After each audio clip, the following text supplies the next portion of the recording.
Good morning, YouTube friends and family, or afternoon if that's when you're watching it. Welcome to the Wellness Homesteader. Y'all, we're growing. It seems like just last week I said, oh, we're at 3,500. And for those of you who are new, I started my channel in August of 2020. So I'm about 2.5 years into it. And the growth has been slow, but some of you have been with me since the very beginning. And I was up to 3,750 this morning. I'm not a big numbers focuser because I do this because I really enjoy it. I have made wonderful, what I think will be lifelong friends from the channel. So welcome to all of you new folks, new people. If you have suggestions for a video, please feel free to always drop it in the comments. I love getting suggestions. I never have a problem thinking about what video I want to do, but sometimes my ideas are things that are interesting to me but aren't of value to the general population. Or maybe they're a little weird. I don't know. So I always like hearing from you all what you would like to hear and see more about. And we're going to talk about our upcoming series here in a moment. The other thing, especially for new folks, I do have a P.O. box. So it is listed down below. The reason that I've done that is because some of you like to send letters or cards. I love getting letters and cards. And also my mom, for those of you who are new, is in a memory care facility, and she loves getting mail. I don't feel right about sharing my mom's location or my specific location. So I just set up the P.O. box. It is never, what do they call it? E-begging or grifting or something like that. I don't know. Yeah, don't ever worry about sending me anything, but I will say y'all have sent me some really lovely things that I have definitely enjoyed, and I do appreciate and thank each and every one of you. So this week I got a beautiful card from Miss Lorraine. It came on a day I really needed it. Because y'all, we all get discouraged, I'm a pretty positive person, and I'm a pretty determined and goal-driven person. But I have to tell you, with health issues, and y'all know I had like every germ that floated by, I had for like 6 weeks or something. And then I had the refracture of my pelvis, whatever. I just really appreciate you all. And I appreciate your comments. I do respond to each and every comment. I read them all. I don't have a moderator, at least not now. I hope I'll never get to that point. So, what are we going to do today? We are going to be making a really good dish. So I am in week 4 of the pantry challenge. As if you're participating, you are as well. For those of you who haven't heard of it, Three Rivers Homestead is another YouTube channel. She is the originator, I believe, of the challenge, but basically you are utilizing things from your pantry, from your canning shelves, from your food stores to not go to the grocery for, it depends on what period of time you set up. I am actually going to make it through the month of January without the grocery, no problem. And guys, I hate grocery shopping, so a month is not that long for me. However, I am going to continue it into February because I was sick for like 10 days of that and I just ate soup. So I haven't put as much of a dent in my long-term stores as I thought I would. And with gardening and canning season coming up before we know it, I definitely want to get through that. So let me show you here. Hang on, guys.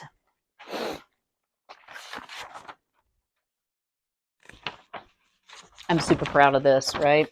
So I don't color in the day until it's the next day in case I have a slip up and run to the grocery or something. So I have not gone to the grocery. I did have a delayed Azure order that came.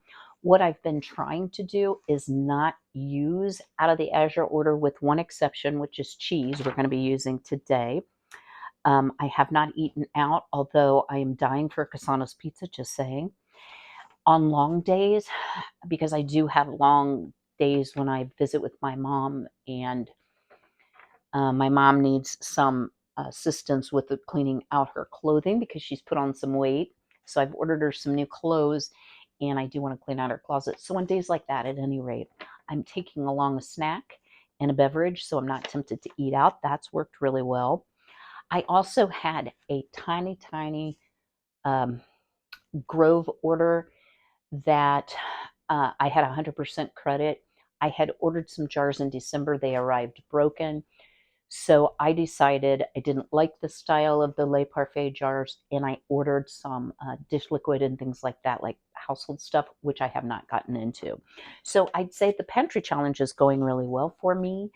I definitely miss fresh stuff, and I miss dairy. So those are two opportunities that I have in February to purchase, pardon me. And also, as I look longer term, if I want to do this on a continued basis with just buying minimal fresh things, again, my pantry's still pretty full. Um, those are things I'm going to have to at least purchase. But then as I plan ahead, I will want to have a different plan for more shelf stable or freezer stable items in the dairy category. All right, so today I am wearing one of my most favorite aprons. I do want to share it with you. So this is the old-fashioned kitchen material. It is fully lined. There are no raw edges. It has the big pocket in the front. And this was made by Miss Gay over at Apron Strings. Y'all go out, visit her channel.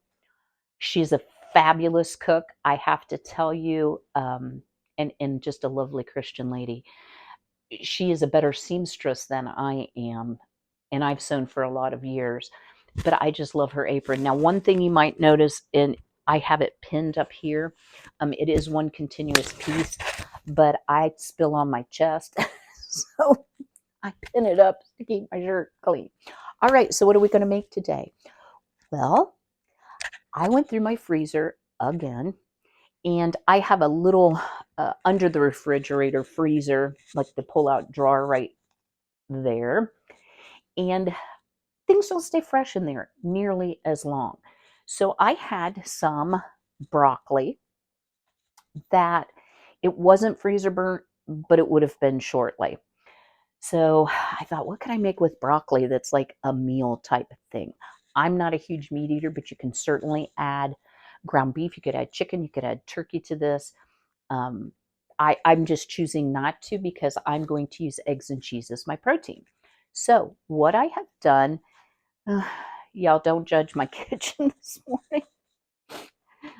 Over here, I will leave a link to this Zojirushi, which is my bread machine brand. It is a Japanese made product. They make a rice maker. Now this is the large. I probably could have gone with the small.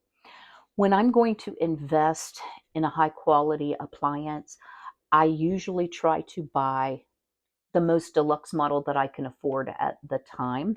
So what I've done this morning is I have cooked off some rice. So let me share with you.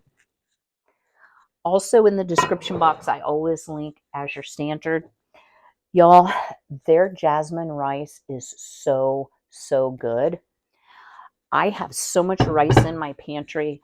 I'm a little embarrassed that I haven't utilized more of it. And this thing is so, so easy to use.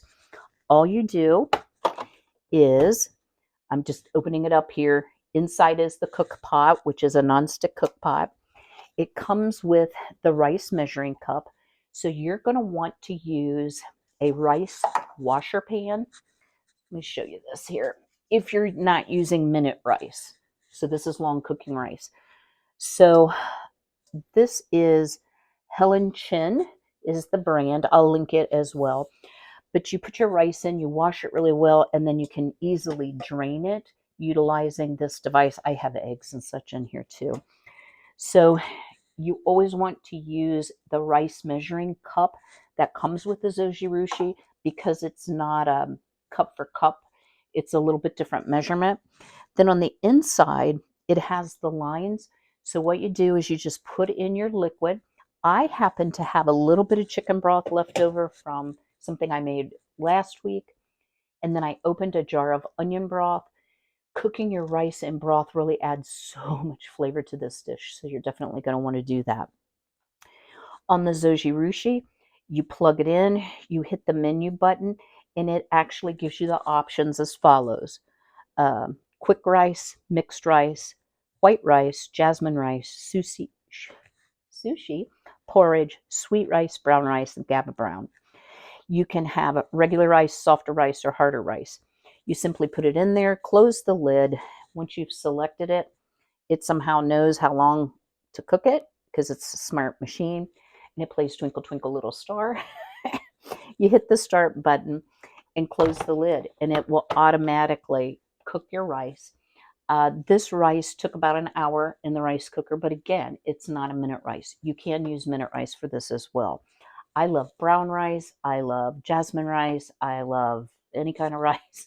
I just have not been using it like I should. So I'm going to leave this on warm, and then let's pop over here to the stove, and we're going to get to cooking this broccoli, cheese, and rice casserole. So what I have here in the pan, excuse my hollering, y'all, is, I've hit it pretty hard, some of our rosemary infused oil. I will tell you, this summer when I'm growing my herbs, I always grow rosemary and basil. I also have basil infused oil. Rosemary is my favorite. I am definitely going to do more infused oil. I'd also like to do some garlic infused oil. So I'm just going to let that get hot. And then I said I went kind of cleaned out the fridge. And there's so many things you can add to this. I had about half of a very large onion. So I've just diced that up. One of the things I really, really like about this recipe is you can do it ahead of time and just pop it in the oven when you're ready to heat it and get all those ingredients melded together. Guys, I am going to salt my onions just with some sea salt. I found a lot of salt when I cleaned out my Lazy Susan, like odds and ends, so I'm trying to use it all up. You could add fresh garlic. I'm going to add some granulated garlic here, and I'm going to go ahead and add it to my oil. You could add any other spice that you like with broccoli, cheese, and rice. So you could do an Italian seasoning. You could add basil, just whatever you happen to like. I'm kind of a purist on this dish. I like to be able to taste the cheese that we're going to be using and the broccoli. So I'm not as picky on adding a whole bunch of seasoning. I also do like to add quite a bit of black pepper because rice can be bland. But I will tell you, the onion broth, and I do have a video on that where we canned it together. Let me just share the color with you. This beautiful color comes from using the onion peels and lots of turmeric in there, and it is just packed full of flavor. If you like a little bit of spice, you could add some heat heavy seasoning. I am going to go for simple today. I am not going to add a whole bunch of spice. I know y'all are shocked, right? Let me grab my recipe card here.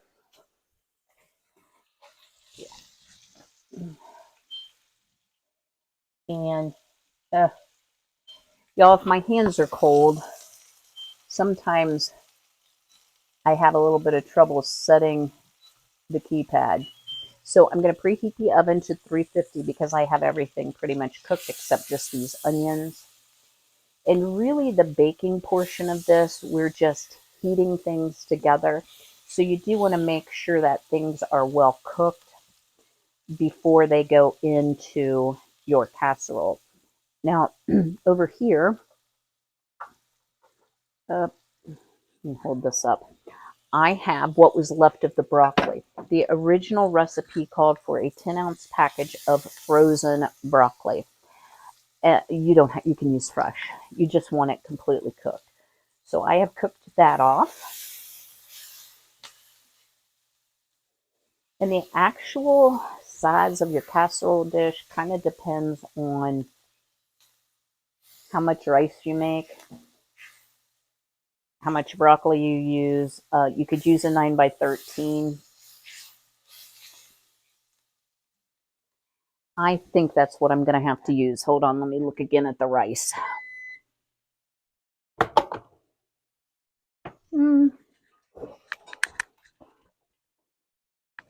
Actually, no. I think a 10 by 10 is going to be just fine for this. And I am using the QVC Tastations, Temptations. One of them's a cat treat. One of them's, I think it's Temptations, honestly. Getting that a little bit too brown.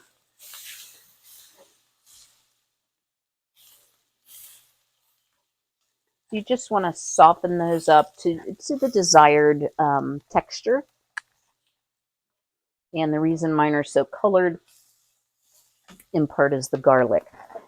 To this, I am going to add, pardon me, a can of, oh my goodness, excuse me for the hiccups, Clover Valley cream of mushroom soup. That is, I believe, the Dollar General brand.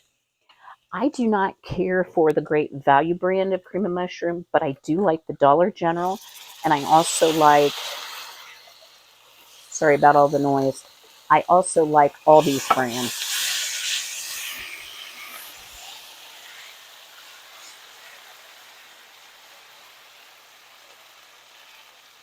If you don't like cream of mushroom, you could use cream of chicken, and that is especially good if you are adding chicken to your dish or poultry of some sort to your dish.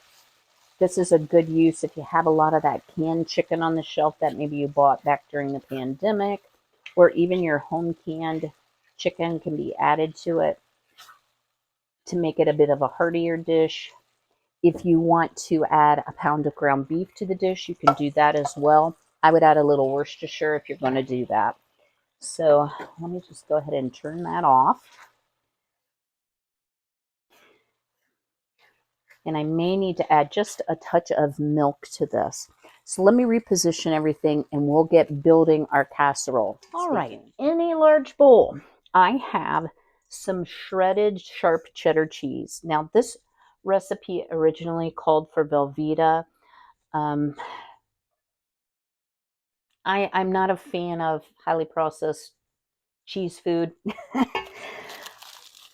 Y'all, if you order from Azure, this is worth every penny. So this is the Rumiano Organic Pasture Raised on Friendly Farm Sharp Cheddar Cheese. It's a white cheddar. It is absolutely the best cheddar cheese I have ever eaten. Now, one thing to remember is a sharp cheddar cheese is not going to be as melty and creamy as, say, a Velveeta or even like a mozzarella or a softer white cheese, but it's going to impart a lot of flavor. So, can I hold that? No. To that, and it calls for 8 ounces. Y'all, I just shredded some up. I didn't pay a whole big bunch of attention. To that, I'm going to go ahead and add my rice. And I did pre-taste this. I did not salt it because there's salt in the cheese. There's a little bit of salt in the onions. There's definitely salt in the soup, but you can add salt to taste. I am not a heavy salter, but you need to do it how you and your family prefer it. And that is just Miss Cindy letting me know she is ready. Let me, ouch, hot. Set that aside. Now, a couple of you have, well, not a couple, one person asked, hey, what happened to the video where you made the heart-shaped quilted pot holder? Y'all, I did take that video down. I have only ever had one copyright strike. I can't tell you the name of the company. It's unimportant. They claimed that this was their design. I'm sorry, no. It wasn't. I contested the copyright strike and yeah, no, it didn't work. So I am going to be doing a video. I think I'm going to do it for Saturday. We are going to make a canning mat and we're going to make one of these really cute little heart-shaped hot mitts. It is truly one of my favorite. Okay, to this, I'm going to add my broccoli. Oh, I don't know. This might need a 9 by 13 now that I've sprayed this other pan. I don't know. It'll probably go in here. Now, there's another ingredient that this calls for that I also don't use, and that is the Durkee French fried onion rings for the topping. You can use those. They're just not full of always the best ingredients, in my opinion. So, yeah, I'm not going to use that. And, you want to throw a little rice on the floor. Okay.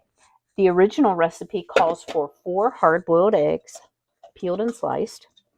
So you can either, and this is just one of those El Cheapo Walmart little slicers with the wire. You can either slice it in slices or in cubes. I personally like a little of both. I know this sounds weird, guys, but you got to trust me, it's delicious. I did 6 eggs because that is what my Dash egg cooker holds. And y'all, if you don't have one of those, I actually got mine for $7 on sale. They are wonderful. Hard-boiled eggs come out perfectly and peel perfectly every time, which if you have your own chickens like I do, pure fresh eggs can be a little bit challenging sometimes to peel. You know what? Let's go ahead and chop up 4 and see how this looks. Because we could always use hard-boiled eggs for snacks. We can use it for making just a couple deviled eggs. Even though I'm only cooking for 1, I do love having the ability to do leftovers. I think it needs all the eggs, especially since there is no meat in this. The original recipe did not call for meat. You could use some alternative if you don't want to use the Durkee onion ring, but you want to have a little bit of a crunch on the top. You could take a sleeve of Ritz crackers. You could use some panko breadcrumbs, melt some butter in it, put some paprika. Kind of the possibilities are endless if you want that crunch on the top.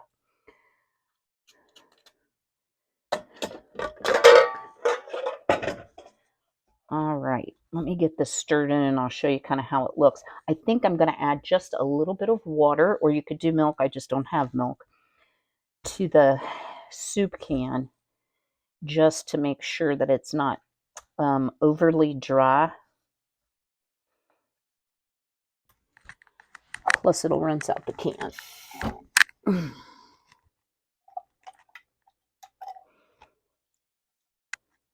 So let's grab our skillet of onions and garlic and the cream of mushroom soup with a little bit of oil. I think, too, the little bit of oil is nice to have in there. I used more oil than I would have needed to just to saute up 1 onion because you don't want this casserole being overly dry, and I'm not using the Durkee French fried onions. Oh, y'all. I really wish for smell-o-vision sometimes. I think this would also be really good with, if you don't have broccoli, doing it with peas. But I love peas. All right, where is our dish here? I think it'll fit. So into the dish we go.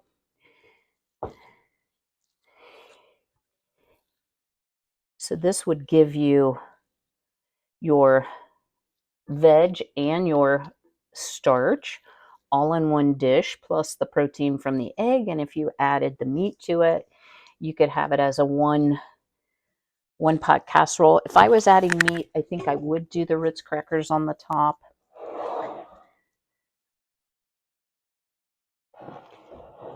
Just add a little something to it. All right.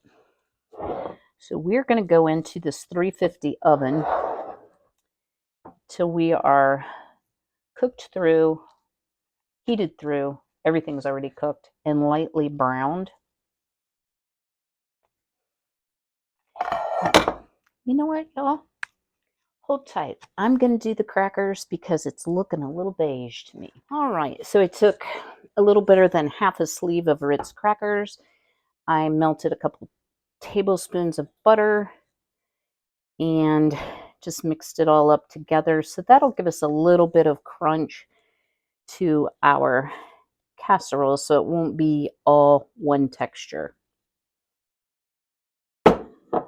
Yes, I think that's going to be, oh, you can't see what I'm doing. I think that's going to be better. Now I'm going to put on some smoked paprika. You could use regular paprika. I just like the depth of flavor that a little bit of smoked paprika adds, as well as a pretty color. And guys, there you have it. So the actual directions, which I cannot seem to keep hold of, say 350 for 20 minutes. I'm going to say this is probably going to take more like 30. Again, we're just heating through, but we want that cheese to melt and everything to get browned on the top and nice and bubbly. Pardon me. I have a huge mess to clean up, so I'm going to do that and bring you back. We'll have a taste. This is going to be my breakfast. And then we're going to talk a little bit about making sourdough starter and what items you're going to need to have on hand. Stay tuned. Our casserole is still in the oven, but I thought, well, this is going to be just a quick little segment before we get into the why living an old-fashioned simple life might be for you. So here's what y'all are going to need. Now, I realize it's the pantry challenge, so I will not start the sourdough series until the first week of February so that it won't cause anyone not to get started that wants to participate. Again, I learned how to do this from the Needy Homesteader. I give her full credit for this method. It has always worked for me. You may have some questions about different types of flour you can use. What I can say is I've only had success using rye flour. So first thing you're going to need is a pretty good supply of rye flour. It can be hard to find in the grocery store. You can buy organic versions on Amazon. Of course, Azure Standard has it as well. The only other food type ingredient you are going to need is distilled water. Now, some of you may say, well, I'm on a well water. Can I use well water? I have tried using, I'm on city water. I have chlorine, not chloramine, in my water. I have tried running it through my filtration system, letting it sit out for 24 hours, which causes the chlorine to dissipate. I do not have good luck getting the sourdough to rise and grow and do its thing unless I use distilled water. From what I understand, distilled water is a little bit hard to find right now, and I have less than a gallon, so I'm going to have to purchase some distilled water before we get started. Next thing you're going to need is you're going to need some mason jars. So my recommendation is 2 quart jars, 2 half-gallon jars. Reason being, as we increase the feedings and the starter rises, you will quickly outgrow your quart jar. It is far easier if you use a wide mouth, if you have that available to you. You also need a warm, dark place to store your starter. So some people keep it in their, that food dehydrator that's shaped like a box. I can never remember the brand name, but they will keep it in that. And not with any heat on, it just keeps it out of drafts, etc. Because I keep my house cold, of course Cindy has something to say about that, I use one of these electric plant or seedling starting mats, and this is from Vivasun. You can buy them on Amazon. I'll try to link at least one of them. The other thing you're going to need is some sort of towel to put around your jar to keep the environment dark. I hear you, Cindy. And then the final thing you're going to need, this process is measured in grams, not ounces. Oh my word, hold on, y'all.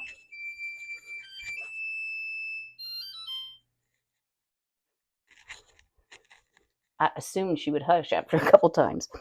You do need a scale that will weigh in grams. Now, you can convert grams to ounces. So if you only have an ounce scale, just know that when I am doing the series, it is going to be measured in grams. I can try to convert it to ounces, but I've always just done it in grams. I have a My Weigh scale. You can use the postal scale. Almost any type of scale works, doesn't have to be a super fancy one. But the key, in my estimation, for the best results with sourdough starter is A, use the rye flour, B, use distilled water, C, measure very accurately using a scale, and then the final thing is keep it warm and out of direct light. So we'll get started on that. And y'all, next week is February. Can you believe it? Like we're at the home stretch of this pantry challenge. So let me kind of clear this up. I'm going to get our casserole out. We'll do a quick taste test, and then I'm going to sit down and we'll have a little chat. Stay tuned. Well, y'all, our beautiful broccoli, cheese, and rice casserole is finished. I'm about to snap the camera off. There you have a look at it. Smells amazing. Now, I have a convection oven. I only use the top small oven. So it was completely finished for me in 20 minutes, nicely browned. I'm not going to eat a whole plate of it, but let's go ahead and do a taste. Ooh, y'all look at the cheese strings. That looks amazing. Mmm. Oh my.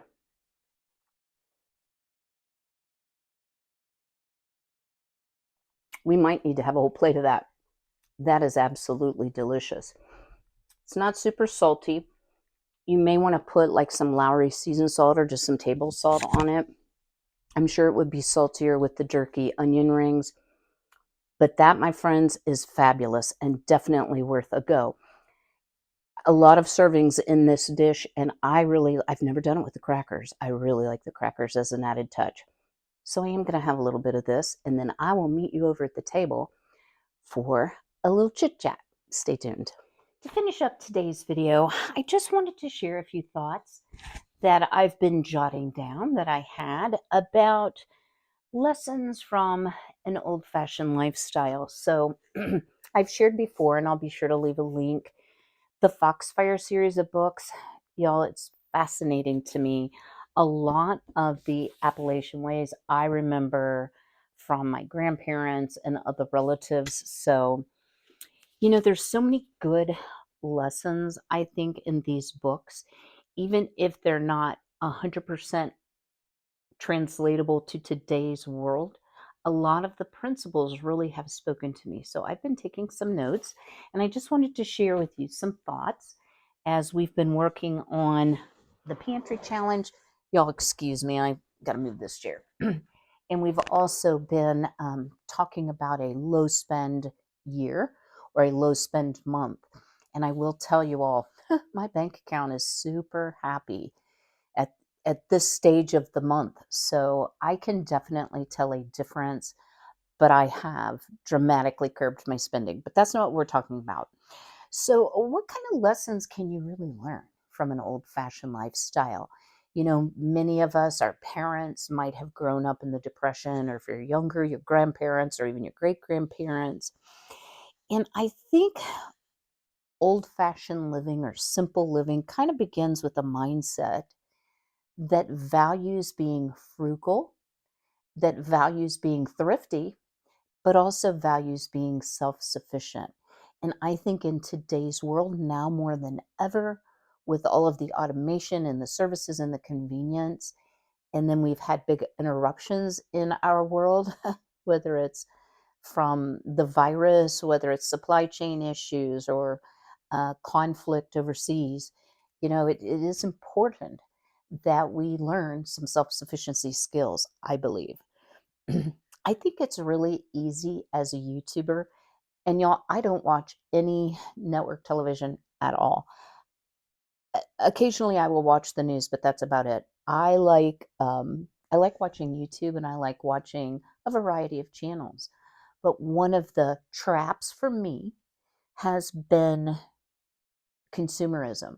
So I do enjoy watching younger mamas with, um, big new houses, and their influencers with their dress or their makeup, or the way they decorate their home. And it's really easy to fall into that gotta have mindset, or that consumerism mindset, in an effort on my part to reduce my financial outlay, because I really don't have debt, and also to reduce waste and to be more self reliant. I've really started focusing on some simple principles that I have changed over my more senior years of my life. So here's just some things um, that I've observed. So living within my means and decreasing expenses, you would think would bring on us could bring on a spirit of deprivation.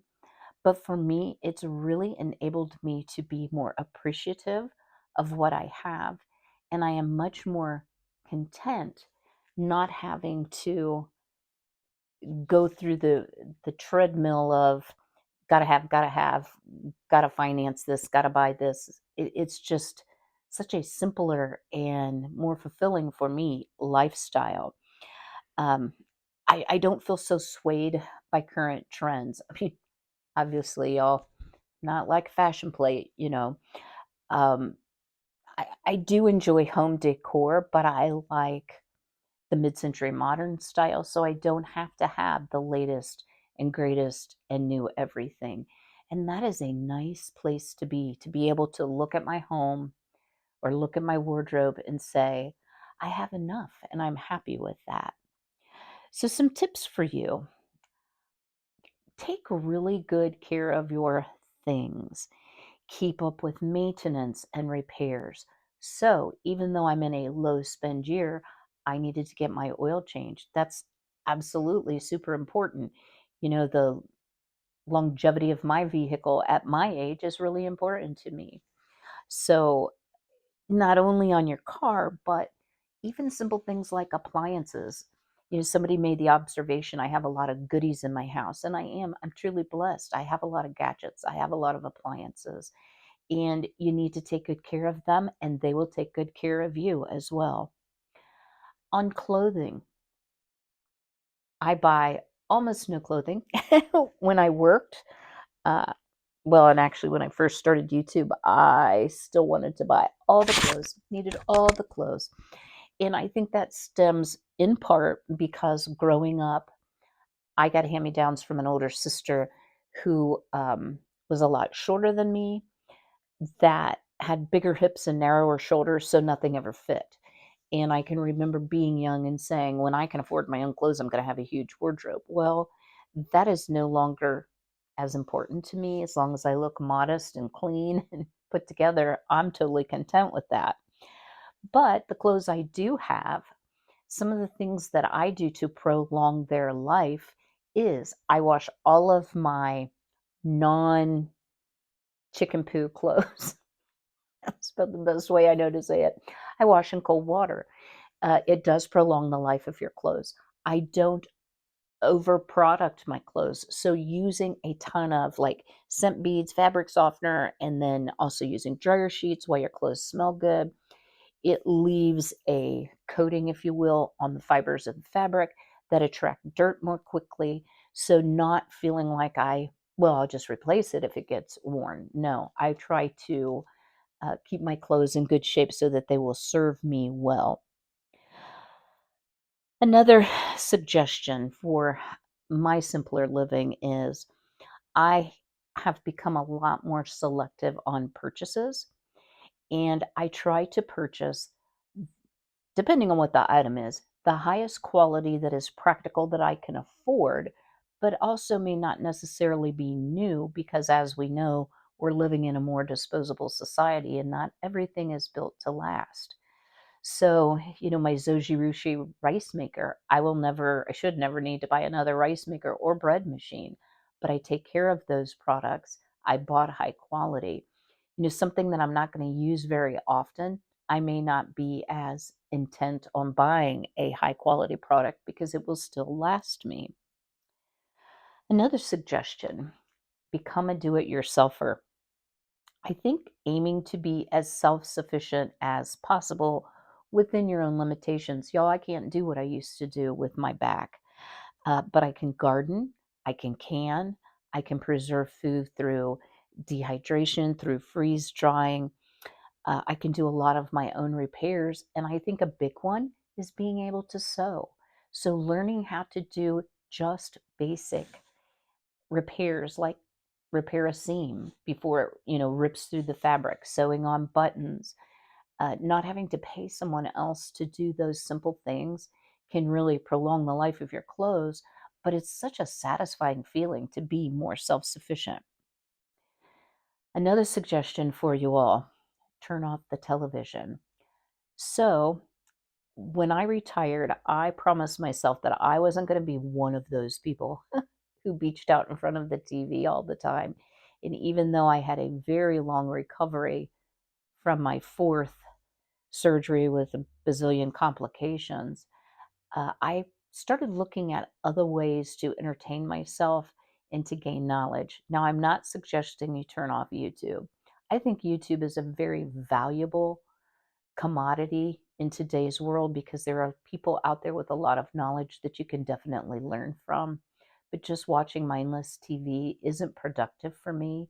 And I get a lot more done and feel like I'm doing more meaningful activities and even learning new skills by turning off the television, reading a book, or using, maybe an educational book through Audible. I do like listening to books as well. Another suggestion: simplify your entertainment. Now, there was a time in my life where I loved, going to concerts, and I very much enjoyed live music venues and going out dancing and, just, I'll say more high end entertainment, eating out at, higher end restaurants, those types of things. But now I really enjoy sitting down and building a really good puzzle, or going to the library and finding a new author, or learning about a new topic, or looking at a craft book there and getting ideas for my YouTube channel. You can go on nature walks. Y'all, I love having little picnics here. Just eating outdoors or cooking outdoors can be a really meaningful and fun activity, and you don't have to spend tons of money or be highly entertained by another venue to have pleasure in your simpler life. Another suggestion: make simple meals from scratch. Now, y'all know I cook a lot. Um, I was never a meal planner, but I have to tell you, I have been so faithful with it, and it has really changed. My diet has improved. I'm wasting a lot less food, and I don't wait to the point where I'm ready to eat off my own arm before I think, what am I going to cook? And everything's in the freezer. So that has really helped simplify my life. Making a lot of soups or stews, learning how to use different types of herbs and seasonings. Your food doesn't have to be boring to be nutritious and simple. So that has been a huge help for me. Making your own bread. I mean, y'all know I make my own bread, and I actually had drifted away from that last year somewhat. And now that I'm back to making my own bread, it tastes so much better and it's so much more economical. Another suggestion that I keep seeing in the book is wear an apron. Y'all, I'm the world's worst. I was watching one of my videos and I noticed I had to like flour up and down my sweater. So I'm going to try to do better with wearing an apron because, y'all, it saves your clothes. It's easier to get stains out. You're not ruining things. You don't have to do more laundry because you had a major spill on yourself as well. Keep a stocked staples pantry, and that can mean different things for different people. I'm only cooking for myself, and I do some meals for friends or neighbors, but primarily I cook for myself. Learn what you like to eat and keep those things on hand so that you're not tempted at the 11th hour to order Cassano's pizza. Oh, I want a pizza so bad. You buy in bulk if it's practical and affordable for you and it makes sense and you have a place to store it. But at any rate, buy a little extra to have on your shelf. That will save you multiple trips to the grocery store. It will also save you from impulse buys if you have a tendency to do that when you're in the grocery. I would also say for me, in adding simplicity to my meals, I need to use more rice, more pasta, and more potatoes.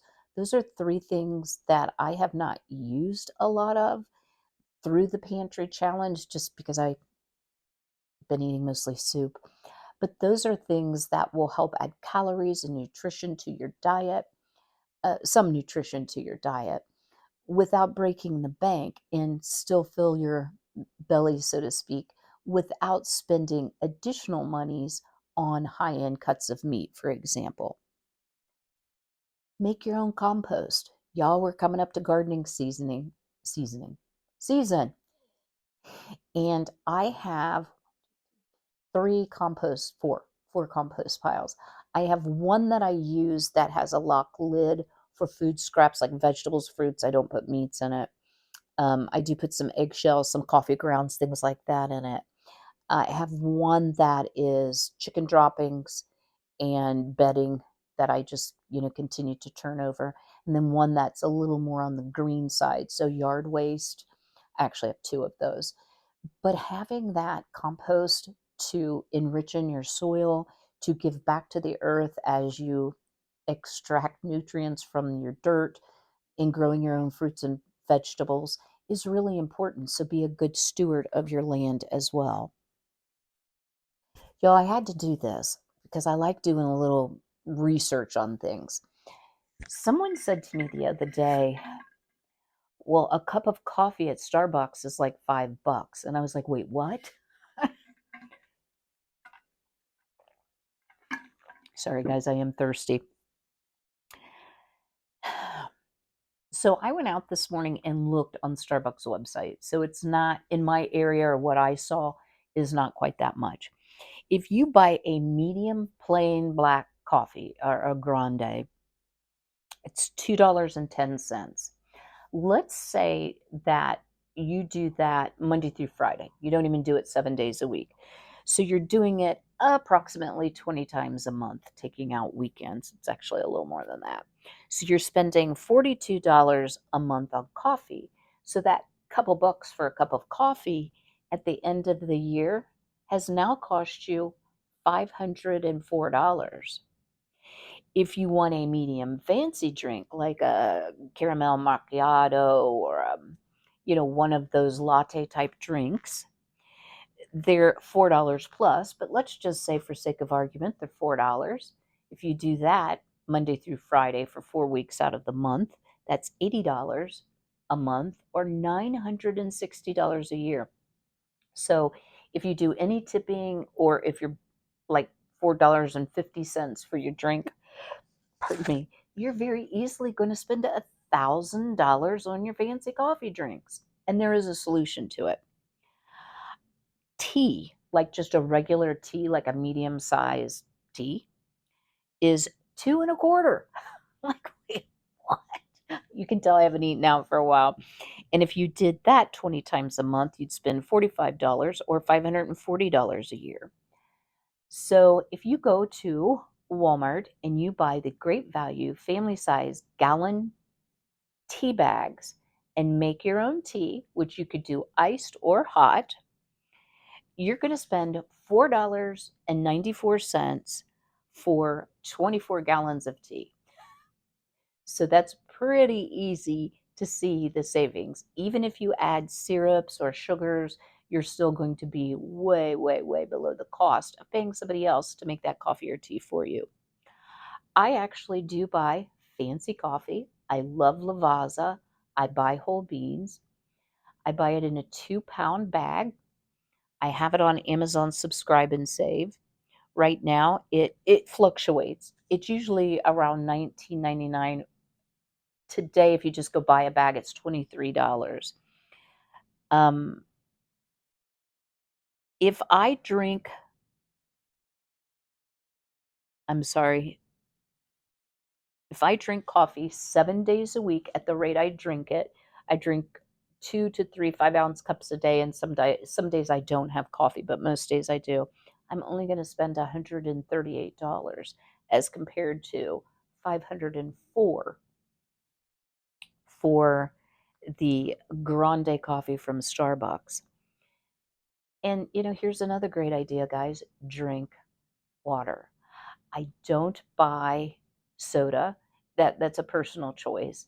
I don't drink a lot of juice. I do have some canned juices. I also have some canned fruit syrups that when I did like the boiled peach pit jelly that you can put in iced tea. This cup, y'all, it's a cold or a hot cup, has saved me hundreds and hundreds and hundreds of dollars because I never leave the house without it. So I don't feel deprived. I don't even have Starbucks anywhere close to me. It's probably 45 minutes to the nearest Starbucks. But I was just shocked when somebody said, yeah, it's like $5 for a decent coffee. I'm like, what? All right. Another suggestion, guys, make do. I think if there's one thing I've learned from the pantry challenge is making do.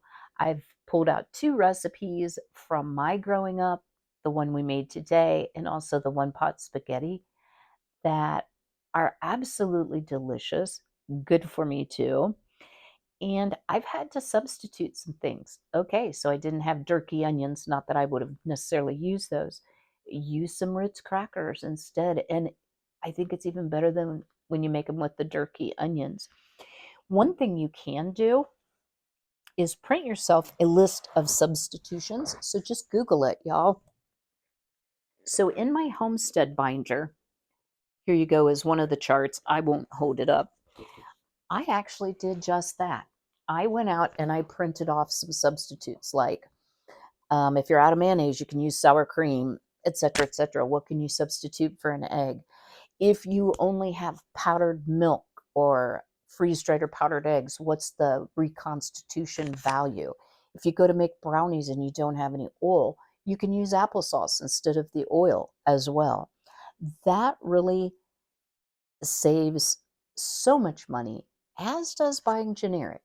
So, as I shared earlier, I don't care for great value cream and mushroom soup. It's got a wang to it. It just has an off taste to me. And that's a me thing. But I really do like the Clover Valley, and I also like the Aldi brand. So if you find one you don't like, just don't repurchase it. Don't buy in bulk until you know that you like it. But you save so much money by using store brands, by shopping in bulk. If you like organic products, I can't afford to eat totally organic. I do grow organically and I purchase some organically. Azure is a great solution for me. There are also some bulk pre-ground flours on Amazon. The rye flour, which I am going to leave a link to, I purchase it in 25-pound bags, organic from River Valley. It's a great price on Amazon. Learn to do your own repairs. Y'all, I got this Home Improvement 1, 2, 3 book. I first thought I got it from the library book sale, which can be a really good annual thing. I think I actually got this from either Goodwill or a thrift store. This has so much good information. It's a Home Depot book. But let me tell you, YouTube is a plethora of information on how to do simple repairs. So teach yourself how to do some of those things instead of just hiring a handyman for everything. It simplifies your life and it saves you a lot of money. I already mentioned learning how to mend, sew buttons. Another thing with washing in cold water, maybe you want to do some hand washing. That's something that's kind of gone by the wayside. Some of my more delicate sweaters, this happens to be a LuLaRoe. LuLaRoe can only be washed in cold water. That's the recommendation. That can really save you electricity because you're not using a washing machine. I also have one of those manual ones and a manual wringer in case the grid is down, but now I do have a generator. But let's just say that failed too. It's great to have some options and to know how to do it. Hang things to dry. Y'all, I cannot hang, I don't have a clothesline and I have trouble hanging things outside because the birdies poo on it. So I actually hang them indoors to dry. I do it year round. It works out great. I am actually on my second washer to first dryer because I hardly ever use it. And that is an appliance that uses a lot of electricity. Another idea, guys, reuse disposables. Okay, my son used to mock me for washing out freezer baggies, like the Ziploc freezer bags. And he was like, throw it away, it's disposable. Well, let me tell you now, my son at age 38, he washes baggies too. But if you buy the coated paper plates, these are Aldi brand, and they have like a waxy coating on them. They're still compostable. You can wash them off and reuse them. So I do that if I want the convenience of a paper plate because I really don't use my dishwasher very often. Another thing you can get are these really neat silicone bowl covers. They're stretchy like this, so you're not just using the one-use saran. Now, sometimes I do, especially for bread making, I will use some saran to cover up a rising bread. So I didn't totally eliminate the use of disposables, but I've greatly decreased it. And I'll leave a link to this product too. One of the best investments, guys, I have gone to are these silicone resealable freezer bags. They come in 3 sizes. I actually gave my son half of them. So they come in a little size like this, great for like, putting a sandwich in. They come in a medium size and then this large size. What I really like about them, they're super simple to wash. They seal really, really nicely. So sometimes the ones that you just press together can be really hard to get that lined up. These are not that way. I just turn them inside out, scrub them, rinse them, dry them over like a tall cup or a jar. That saved me so much money in baggies. So I will probably be investing in some more of these because as grow season comes on, my freezer will use them up and I won't have them for leftovers. I also would recommend thinking about buying glass spray bottles if you're making your own cleaners and such, because number one, you're not filling up the landfill with plastic, but Grove has recognized the plastic issue and they have some wonderful glass spray bottles, as does Young Living. So a couple suggestions there. Also, I still use paper towel. I use paper towel for soap because it has lye in it when I'm making soap. I also use paper towel for cat hairballs because Frankie throws up a lot. But you can make your own unpaper towels. So what I did is I bought a pack of like bar towels that's the plaid. So they're great big. So you can make, I think, 4 out of one bar towel.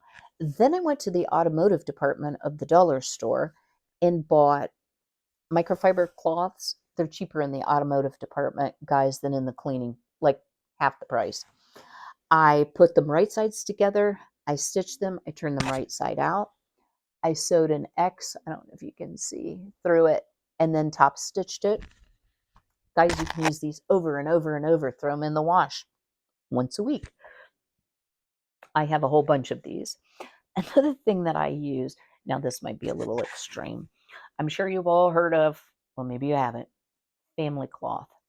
So some homesteaders don't use toilet tissue. They use washable toilet tissue. Some only use it for urine and then use paper for stool, but other people use them for everything. They have them color coded for family member. That is not what these are. I actually took from the thrift store men's pajama pants. They were actually this way. I cut the leg, made a whole bunch of hankies, did the same process, right sides together, stitched it, turned it, top stitched it. These are nice soft flannel. These have been so much easier on my nose, and maybe you don't love using hankies.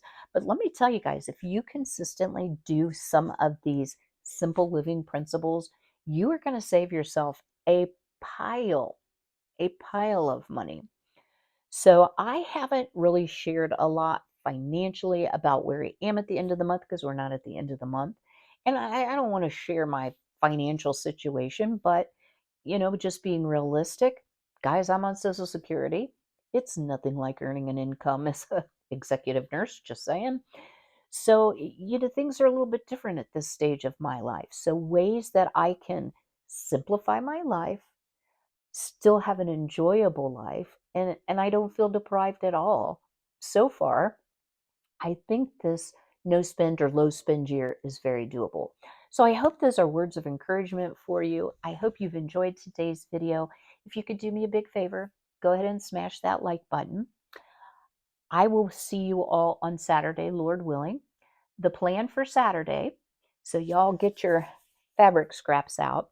I am going to share how I make canning mats because I need a couple more. And then we'll be making a heart-shaped hot mitt. So the person that had asked me about it shared that they had looked at other channels and everybody has about the same instructions, but she liked my video. Although I took it off of YouTube, I believe I still have that video on my computer. So I may just insert that. Even though I got a copyright strike, I am ready to fight it this time because I sincerely made that up out of my head. I don't think I used anyone else's instructions. If I did, I'll admit that when we get to that point, but it certainly wasn't the person who claimed that that was their pattern. So that is the plan. It is still snowing or sleeting. According to the Weather Channel, we have had 8 inches of precipitation in the last 24 hours. But what I can tell you is the snowpack has gone way down because we are hovering right about 33 degrees. So it's coming down. Sometimes it's rain, sometimes it's snow, and it's a very wet snow when it is snow. So it's very compacted. Girls are still happy as larks out there, balking around. I've already gotten 2 eggs this morning, so I'm super happy about that. So I will see you again later this week. But until then, take care of yourself. Take care of each other. Be healthy, be well, be blessed.